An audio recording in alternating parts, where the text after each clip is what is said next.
Message to Logan Paul. You keep going on about saying Tommy don't want to fight your brother. Here's one for you, my friend. He does want to fight your brother. And I'll tell you what else. I will fight you on the undercard. As soon as possible. SAP. Because I'm sick of people going on saying, I won't do this and I won't do that. I will show you what I'll do.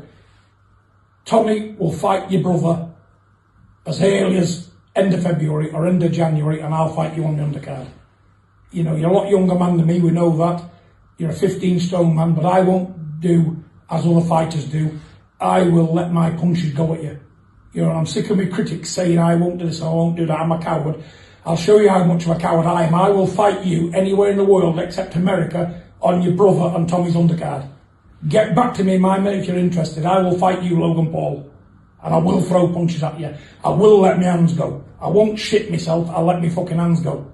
So if you want to, if you're interested, let me know. I'll fight you on your brother and Tommy's undercard, wherever it may be in the world. Crack on with that one. Well, John Fury is well and truly back. So, John Fury went missing for a few months. Re-emerged at the Tommy Fury, Darren Till's press conference, which apparently that fight's gone. Apparently it's off the table because Darren Till agreed to a boxing match under Marcus of Queensberry rules, but then said, well, if it goes wrong, he's going to resort to kicks. Which is just, that whole Tommy Fury in general, right? You got to remember, this is a guy who turned professional 6 years ago, nearly 6 years ago. He turned professional, I believe it was on the undercard of Carl Frampton versus Josh Warrington. That was December 2018, right? He turned professional as a legit professional boxer, went on to Love Island, tried to milk the fame of that, which he did, because, his fights got good views, and he was fighting. I mean, some of the fighters he was fighting, he didn't look particularly good against. And those fighters, I know one of them in particular, ended up fighting Ben Whittaker. Now, a lot of people say, well, Ben Whittaker, they're not really keen on him. They're wondering what level he was at. Ben Whittaker didn't even get out of first gear against the similar opponent, the common opponent, the Tommy Fury. Ben Whittaker literally didn't need to get out of first gear. I mean, he probably would have beat this guy in neutral. Seriously, that's how bad it was. And Tommy Fury, he did what he needed to do. He kept his O against completely nondescript opponents. And now he's doing the misfit stuff. He fought Jake Paul in Saudi Arabia nearly 2 years ago now. He barely scraped by KSI last October. Hasn't fought since then. Looking to fight Darren Till, an MMA guy. Not a particularly good MMA guy either. And now that fight's gone belly up. And now he's scrambling for an opponent. And lo and behold, why not do Jake Paul again? The fight itself wasn't great the first time. I mean, it had the drama at the end. But the actual fight was pretty meh. It wasn't a great fight. And now John Fury is here. John Fury, he's always been in his element at the misfit shows because he's able to... John Fury is the sort of guy, I've said this about him before. He wants to be the bull in the room. You ever hear that expression? He's the bull, right? He wants to be the guy who comes in, the chest out, and blah, blah, blah, blah, blah, blah. I'm the loud guy. Now, if you're talking in an environment like, boxing, if you look at, him doing that against Team Usyk or Team Wilder, these types of people, he can try it, but it ain't going to take it very far. It's not going to do much because he's in there with real guys, real serious, but like Baby Ting is a good example. I mean, I know who I'd be picking over John Fury and Baby Ting, and I'm not talking about boxing.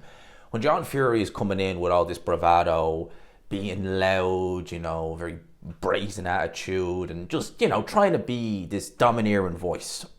He, in a boxing sense, he does do it, but, he backs down pretty quick. He says this, and even not in a boxing sense. I mean, you remember the Mickey Teo of a few years ago. You remember all that when he made that call out, and then, Mickey Teo answered, and John Fury went missing. There's all that. You take him into a misfit environment, and, that's what they call it, misfits. It's these huge... And again, look, I'm not someone who's heard of... I didn't know who KSI was, or even Jake Paul for that matter. I think I might have heard of the name Jake Paul, but I never really knew what he did until they got into this kind of misfit stuff. And, you do keep an eye on it, and, you hear names. But some of these misfit shows, you're just like, who the hell are these people? That's what I'd be like. I'd be like, who in God's name are they, and what did they do, and what got them? I don't even want to say famous, but what got them on this platform? Those types of people, when they see someone like a John Fury, oh my God, they are thinking, holy crap, stay away from him. You don't know what he do. In a real boxing, where you're dealing with, the overwhelming majority of people, whether they're boxers or in boxing in general, whether they're part of the team, the training team, or the entourage, they're predominantly alpha. So they're gonna look at John Fury and be like, okay, and then there's no and more often than not from John Fury. Those guys are just gonna be like, leave him alone. So John Fury is in his element, and he's back making call-outs. Called out Carl Froch back in the summer. I think it was just before Fury Usyk, and send the contract, this, that, and the other. Now he's calling out Logan Paul, because Tommy Fury is calling out Jake Paul for another fight, and John Fury is calling out Logan Paul for a fight in the undercard, saying that he's not a coward. Not anyone ever necessarily said you were a coward, but you say you'll fight any man, and then people like Mickey Teo come out of the woodworks, and you're like, oh, under my own terms. You say any man, anytime, any place. Carl Froch says, okay, let's do it. Under my own terms, sign the contract, let's get paid. That doesn't quite jive with it. And you're saying now you want to fight Logan Paul, a guy who, Jake Paul is the boxer, and he's not a crazy good boxer, but Logan Paul is the WWE guy. He's the guy who, I know a lot of WWE fans won't appreciate me saying it, but it is fake. It's predetermined. I know if it goes wrong, it can go disastrously wrong, and it is high impact, but it's fake. It's predetermined, it's scripted. There is an element of cooperation, but they aren't really hurting one another. And that's what Logan Paul does, and that's who John Fury is wanting to fight.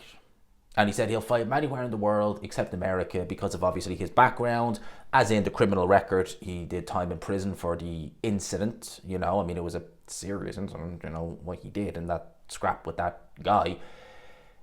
He can't get anywhere near America. Nor can Peter Fury, for that matter, actually, because Peter Fury was never in Tyson's corner when he fought Steve Cunningham. So for that reason, they can't do it in America. But he's calling out Logan Paul now for what? You're calling out a guy and again, this is like Tyson versus Paul on, even worse. You're talking about a guy who never scored a professional knockout, a guy who was chinned a couple of times, a guy who didn't do anything as a boxer, hasn't fought since the mid-90s, is now pushing 60. And he's just trying to stay relevant. I wondered how long John Fury would stay out of the limelight for. And this is already limelight. But he lasted a good while. But once the Misfit stuff, he's going to be firmly, because Tommy Fury is not going to go down the proper boxing road. He'll be obliterated if he even goes into domestic level. But he'll be loving life in this Misfit scene because he can just be the big chest out guy. And a lot of these YouTubers who know no better are just going to be like, oh, I don't want John Fury. Could you imagine what he'd do? Yeah, let's wait and see. But John Fury, back to his old tricks. Another call out. This time, Logan Paul. Will Logan Paul bite? Oh, watch it. I do find John Fury just an intriguing character. I don't know why. It's just an intriguing character, to say the least. Let me know your thoughts on John Fury's latest call out, and let's see what happens. I hope you enjoyed the video. Smash the like button if you could. Hit subscribe, of course, as always, if you haven't already. And until next time, people, we only have this background for another few days, and then we're in Dublin for the next 3 weeks. So enjoy the London flat. It's alright. It's an alright flat. I ain't got no complaints. But I'll leave it there. Peace.